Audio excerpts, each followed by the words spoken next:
જય વિદ્યાર્થી મિત્રો, ત્રિનેત્ર એકેડમીના ઓનલાઈન પ્લેટફોર્મ પર આપ સૌ મિત્રોનું હાર્દિક સ્વાગત છે। ટેટ સ્પેશિયલ પાઠ્યપુસ્તક આધારિત પ્રશ્નોના મહાકુંભ સિરીઝની અંદર આપણે 8મું ધોરણ ચાલી રહ્યું હતું। આજે 8મા ધોરણનો 9મો દિવસ છે। બોલે તો ધોરણ 8 ચેપ્ટર 9 પ્રાણીઓમાં પ્રજનન અને આના પ્રશ્નો આપણે અહીંયા ચર્ચા કરવાની છે। આ ચેપ્ટર આપણે 10મા ધોરણની અંદર પણ આવી ગયું હતું, એટલે ઓલમોસ્ટ મોટા ભાગના પ્રશ્નો એવા હશે કે જે આપણે 10મા ધોરણની અંદર કવર થઈ ગયા છે, પરંતુ અહીંયા આપણે ફરી વખત રિવિઝન થશે। મેં તમને આને અગાઉના લેક્ચરમાં કીધું હતું કે જેટલું રિવાઇઝ થશે કોઈ પણ એકની એક વસ્તુ એટલું તમને વધારે યાદ રહી જશે। કદાચ 10માં યાદ ન રહ્યું હોય તો આની અંદર યાદ રહી જશે, બરાબર। ચાલો તો શરૂઆત કરીએ। અહીંયા પહેલા પ્રશ્નથી આપણને પહેલો પ્રશ્ન આપી દીધો છે કે પ્રાણીઓમાં પ્રજનનના પ્રકારો વિશે શું સાચું છે। પ્રાણીઓ જે પ્રજનન કરે છે એના વિશે આમાંથી શું સાચું છે। એક તો આપેલું છે લિંગી પ્રજનન, પછી આપેલું છે અલિંગી પ્રજનન, અને એ અને બી બંને, મતલબ પ્રાણીઓ જે પ્રજનન કરે છે એ લિંગી રીતે કરે, અલિંગી પ્રમાણે કરે કે લિંગી અલિંગી બંને કરે। તો પહેલા તો આપણને એ ખબર હોવી જોઈએ કે ભાઈ આ લિંગી પ્રજનન ને અલિંગી પ્રજનન કહેવાય કોને। તો લિંગી પ્રજનન જે છે એનો મતલબ એવો થશે કે બે પિતૃઓ દ્વારા થતું પ્રજનન, મતલબ કે એની અંદર આપણને નર અને માદા, ત્યારબાદ સ્ત્રી કેસર અને પુંકેસર, લેડીઝ જેન્ટ્સ વગેરે વગેરે શબ્દો વાપરી શકાય, સ્ત્રી પુરુષ, બરાબર। તો આવી રીતે બે અલગ અલગ સજીવો ભેગા થાય, વિજાતીય સજીવો ભેગા થાય અને પછી જે નવી સંતતિ ઉત્પન્ન થાય એને લિંગી પ્રજનન કહેવાય। એક જ જાતિના બે જુદા જુદા સજીવો જ્યારે પ્રજનન કરીને નવી સંતતિ ઉત્પન્ન કરે, પોતાના જેવો જીવ ઉત્પન્ન કરવે તો એને લિંગી પ્રજનન કહેવાય। હવે અલિંગી પ્રજનન કોને કહેવાય? અલિંગી પ્રજનન કોને કહેવાય? તો અલિંગી પ્રજનનની અંદર જો આપણે વાત કરવા જઈએ તો એક જ પિતૃ પેઢી દ્વારા, અહીંયા પિતૃ એટલે પિતા નહીં થાય, ઉપરની પેઢી થાય, પિતૃ દ્વારા જે પ્રજનન થાય છે એને અલિંગી પ્રજનન કહેવાય।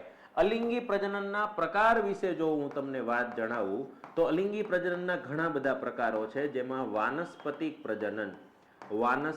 પ્રજનન કે જેમાં કલમ કરવામાં આવે। કલમમાં તમને ખબર છે એક જ છોડવામાંથી સીધો નવો છોડવો ઉત્પન્ન કરી શકાય, ડાળખું બાળખું કાપી નાખો તો ચાલી જાય, સીધું આવી ગયો તો, બરાબર। ત્યારબાદ આવશે કલિકા સર્જન, બરાબર, એમાં પણ એક જ જીવમાંથી નવો જીવ ઉત્પન્ન થઈ જશે। ત્યારબાદ આવશે પુનઃ સર્જન, બરાબર। ત્યારબાદ આવશે બીજાણુ સર્જન। ત્યારબાદ જો આપણે વાત કરીએ 5મો પ્રકાર તો અવખંડન, અને 6થો પ્રકાર ભાજન એટલે છૂટું પડવું। એની અંદર દ્વિભાજન પણ આવે છે અને બહુભાજન પણ આવે। તો આ વાત થઈ ગઈ અલિંગી પ્રજનનની। અલિંગી પ્રજનન જે છે ને એની અંદર ખાસ વસ્તુ યાદ રાખવાની, અલિંગી પ્રજનન જે છે એ માત્ર વનસ્પતિ અને કેટલાક સૂક્ષ્મ જીવોની અંદર જોવા મળે છે, જ્યારે લિંગી પ્રજનન જે છે એ પ્રાણીઓ અને વનસ્પતિઓની અંદર જોવા મળે છે। તો આપણને એટલી ખબર પડી ગઈ કે વનસ્પતિ લિંગી પ્રજનન પણ કરી શકે છે સ્ત્રી કેસર ને પુંકેસરના આધારે, જે પુષ્પવાળી વનસ્પતિ છે તે, અને વનસ્પતિ છે એ અલિંગી પ્રજનન પણ કરી શકે છે।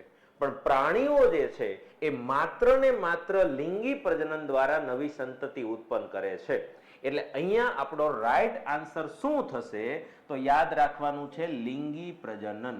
એ અને બી ભાળી ગયા અને ધરત ધબકાવી દીધું એમ નહીં હાલે, બરાબર। વનસ્પતિઓ જ ને, અહીંયા જો વનસ્પતિઓમાં પ્રજનનના પ્રકારો વિશે શું સાચું છે તો એ અને બી બંને આવે, કેમ કે વનસ્પતિમાં લિંગી પ્રજનન થાય છે અને અલિંગી પ્રજનન થાય છે, જ્યારે પ્રાણીઓની અંદર માત્ર ને માત્ર લિંગી પ્રજનન થાય છે। આ વસ્તુ ખાસ યાદ રાખવાની છે મિત્રો, બરાબર।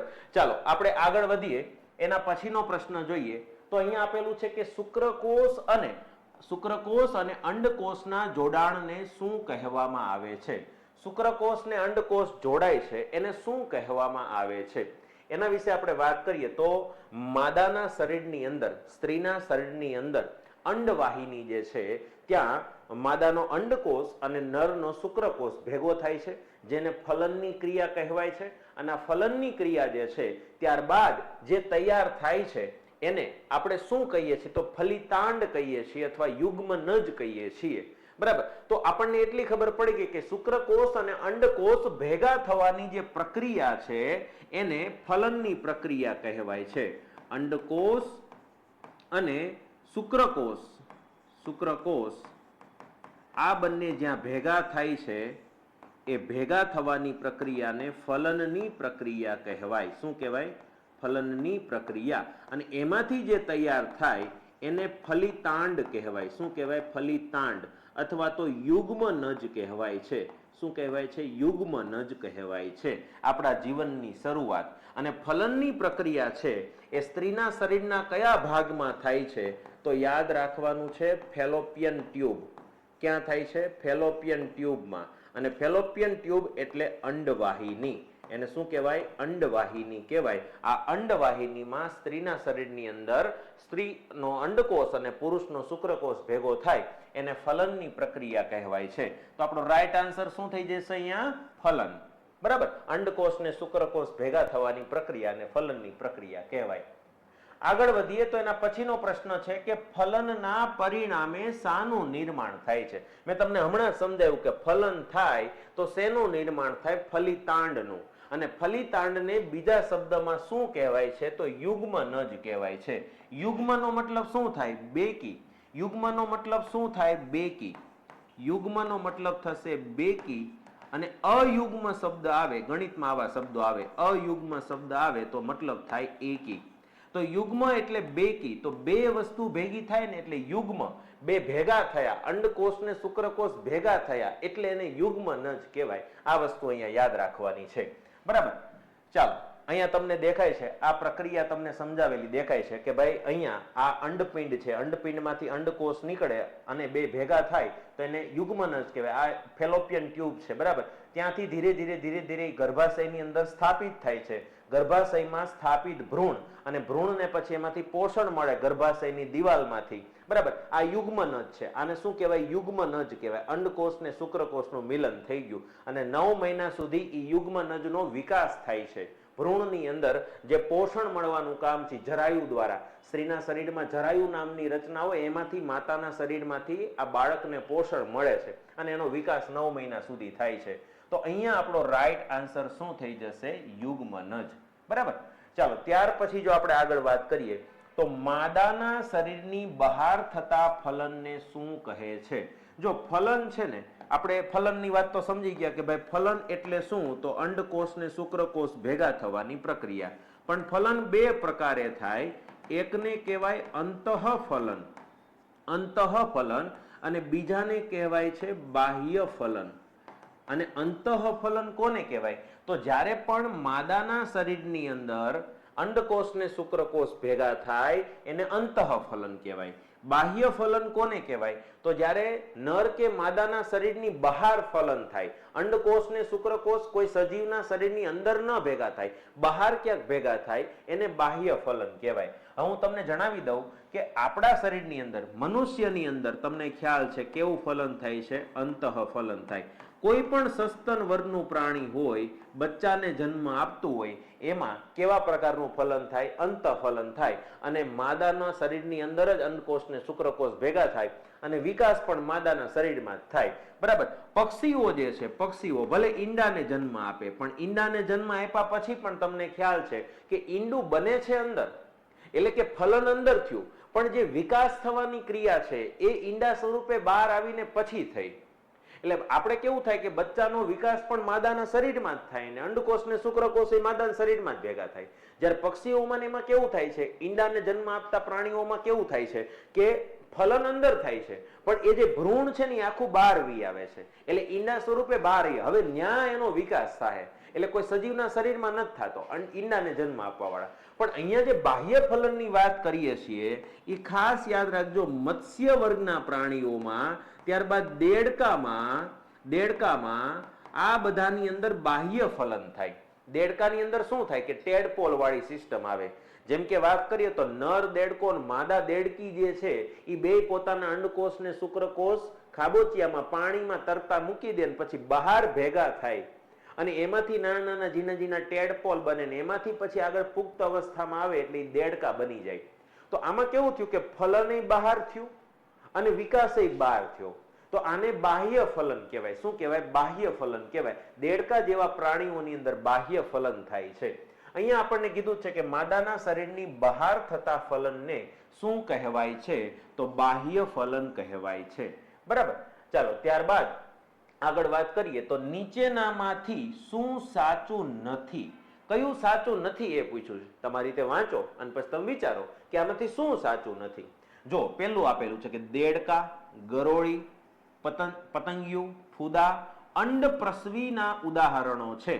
અંડપ્રસવી કોને કહેવાય? તો અંડપ્રસવીનો મતલબ થશે અંડપ્રસવી સજીવોનો મતલબ થશે ઈંડાને જન્મ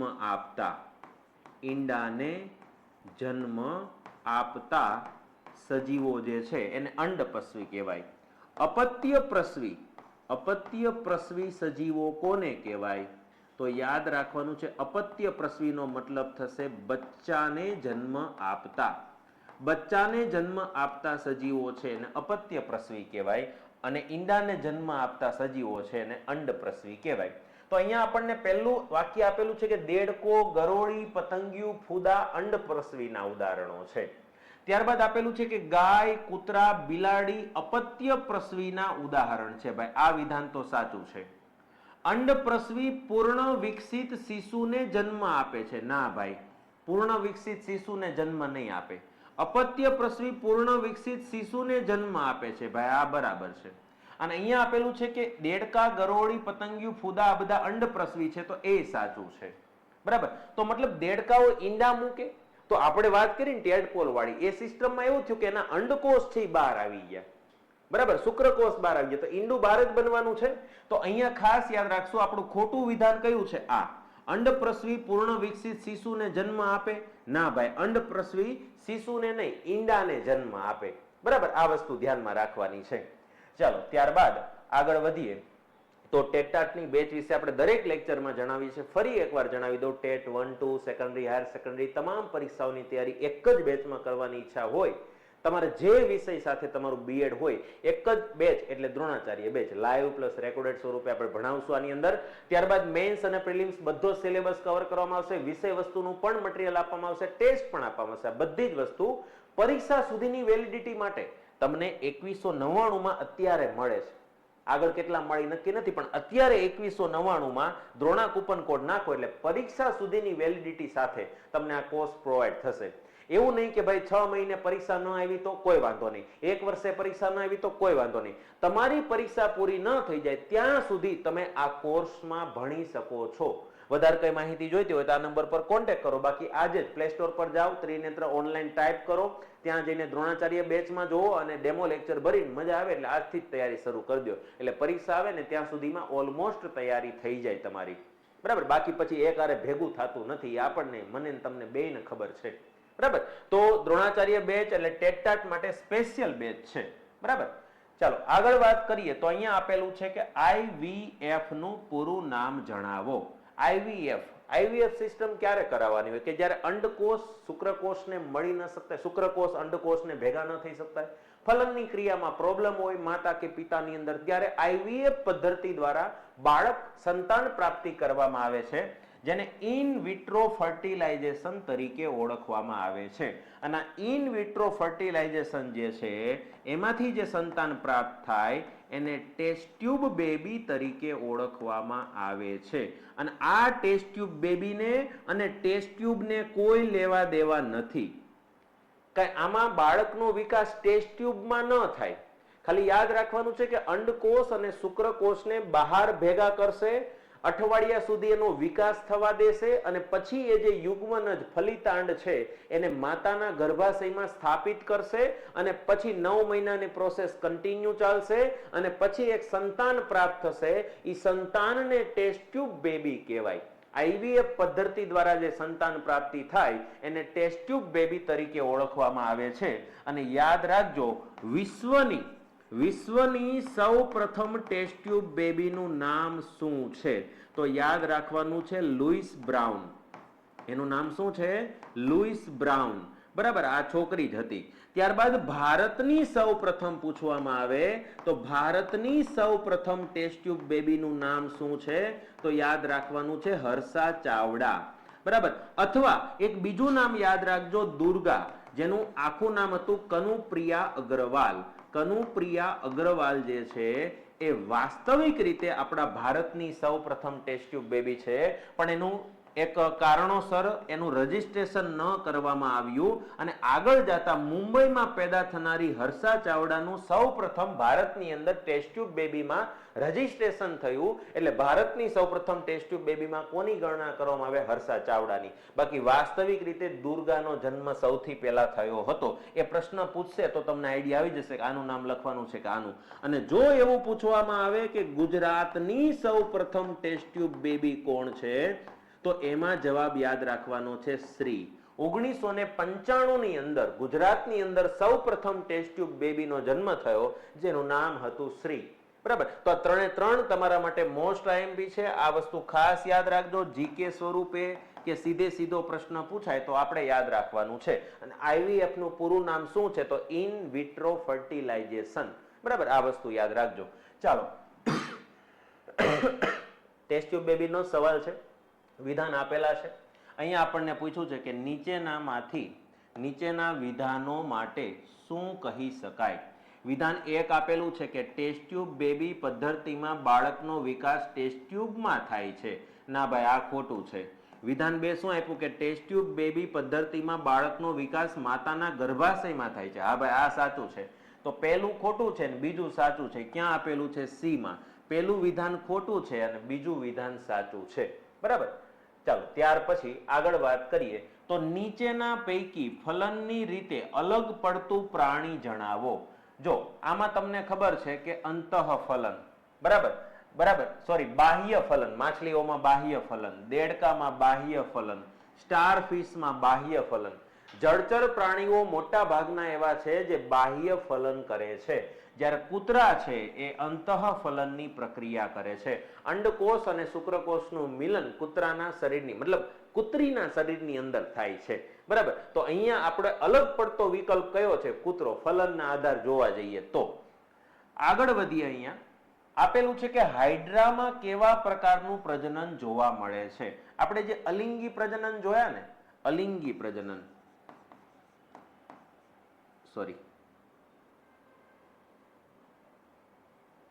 અલિંગી પ્રજનન જે જોયા એની અંદર ઘણા બધા પ્રકારો આપણે પાડેલા હતા, જેની અંદર હું તમને એક જણાવું તો પહેલી વસ્તુ યાદ રાખજો, ભાજન. ભાજનની અંદર પણ બે આવશે. એક આવશે દ્વિભાજન, અને આ દ્વિભાજન જે છે એ કઈ જગ્યાએ થાય છે? તો યાદ રાખવાનું છે અમીબા.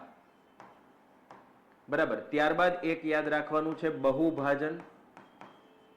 બહુભાજન કઈ જગ્યાએ થાય? તો પ્લાઝ્મોડિયમમાં. આ જ પ્લાઝ્મોડિયમ છે એ મેલેરિયા માટે જવાબદાર પ્રજીવ છે. ત્યારબાદ એક યાદ રાખવાનું છે અવખંડન. અવખંડનની રીતે ક્યાં પ્રજનન થાય? તો યાદ રાખવાનું છે સ્પાઇરોગાયરા. સ્પાઇરોગાયરા નામની એક લીલ છે જેમાં અવખંડનની રીતે પ્રજનન થાય છે. ત્યારબાદ યાદ રાખવાનું છે કલિકા સર્જન. કલિકા સર્જન જે છે એ યાદ રાખવાનું છે હાઇડ્રાની અંદર, હાઇડ્રામાં. અથવા તો અહીંયા એક બીજો શબ્દ યાદ રાખજો, પ્લેનેરિયા. પ્લેનેરિયા કલિકા સર્જન કરી શકે છે. ત્યારબાદ એક યાદ રાખવાનું છે પુનઃ સર્જન અથવા પુનઃજનન કહેવાય. પુનઃ સર્જન જે છે એ યાદ રાખવાનું છે પ્લેનેરિયાની અંદર થાય છે. પ્લેનેરિયા બંને રીતે કરી શકે છે. બરાબર, ત્યારબાદ એક યાદ રાખવાનું છે જેને આપણે બીજાણુ સર્જન કહીએ છીએ. આ બીજાણુ સર્જનની વાત આવે તો યાદ રાખવાનું છે બ્રેડ મોલ્ડ. બ્રેડ મોલ્ડની અંદર જે ફૂગ છે એક પ્રકારની, એની અંદર બીજાણુ સર્જન પ્રકારે પ્રજનન થાય છે. તો આ ઉદાહરણો ખાસ લખી રાખજો, જે તમને કામ લાગશે. અહીંયા આપણો પ્રશ્ન છે, હાઇડ્રામાં કેવા પ્રકારનું પ્રજનન થાય છે? તો આપણને ખબર છે કલિકા સર્જન થાય છે, પણ કલિકા સર્જન શેમાં આવે? તો અલિંગી પ્રજનનની અંદર આવે. તો આપણો જવાબ અહીંયા શું થઈ જશે? અલિંગી પ્રજનન. પણ અહીંયા આપણે ડિટેલમાં વાત જણાવી દીધી, કયા ઉદાહરણ શેમાં યાદ રાખવાના છે, આ બધી જ વસ્તુ. અને આ ઓલરેડી 10મા ધોરણમાં આવી જ ગયું છે, બરાબર? તો વધારે કઈ ચર્ચા ન કરતા આટલી વસ્તુ યાદ રાખજો. ચાલો આગળ આપેલું છે કે અમીબામાં કેવા પ્રકારે પ્રજનન થાય? અલિંગી થાય એ આપણને ખબર છે, પણ દ્વિભાજન, ફલન, કલિકા સર્જન કે લિંગી પ્રજનન? આગળની સ્લાઇડમાં આપણે જોઈ ગયા કે એમાં કેવા પ્રકારનું પ્રજનન થાય છે? દ્વિભાજન. એકમાંથી બે અમીબા બની જાય, બરાબર, એને દ્વિભાજન કહેવાય. એકમાંથી ઘણા બધા થાય તો એને બહુભાજન કહેવાય. કટકા કટકા છૂટા પડે તો અવખંડન કહેવાય. શરીરનો ભાગ છૂટો પડે તો એને કલિકા સર્જન કહેવાય. એક ટુકડામાંથી ઘણા બધા ટુકડા અલગ કરીને બધા ટુકડાનો વિકાસ થાય તો એને આપણે પુનઃ સર્જન કહીશું, બરાબર? તો આવી રીતે યાદ રાખવાનું છે. ચાલો આગળ વધીએ તો એક મસ્ત મજાની જાણકારી માટે એક અહીંયા સ્લાઇડ મૂકેલી છે કે ક્લોનિંગ વિશે ક્યારેક એક પ્રશ્ન પૂછાય તો યાદ રાખજો કે બે જુદા જુદા એક જ જાતિના બે જુદા જુદા સજીવો હોય, એની અંદરથી જે ડીએનએ છે એનો ઉપયોગ કરીને એક નવી જાતિ ઉત્પન્ન કરવામાં આવે, એને ક્લોનિંગ પદ્ધતિ કહેવાય. તો અહીંયા આપેલું છે, જો કોઈ સમાન કોષ કોઈ અન્ય જીવંત ભાગ કે સંપૂર્ણ સજીવને કૃત્રિમ રીતે ઉત્પન્ન કરવાની પ્રક્રિયાને ક્લોનિંગ કહેવામાં આવે છે.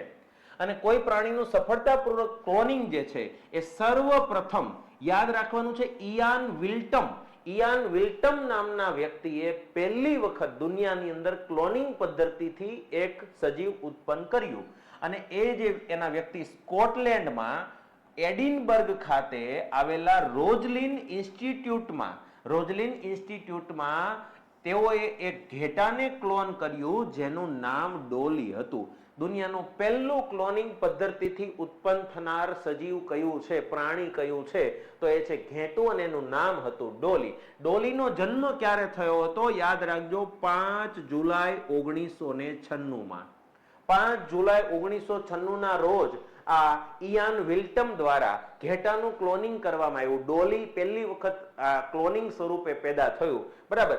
એનો જન્મ 5 જુલાઈ 1996માં. તો આ જાણકારી જેવી વસ્તુ છે, પણ આટલું યાદ રાખો એવી વસ્તુમાં આ બધું આપેલું હોય.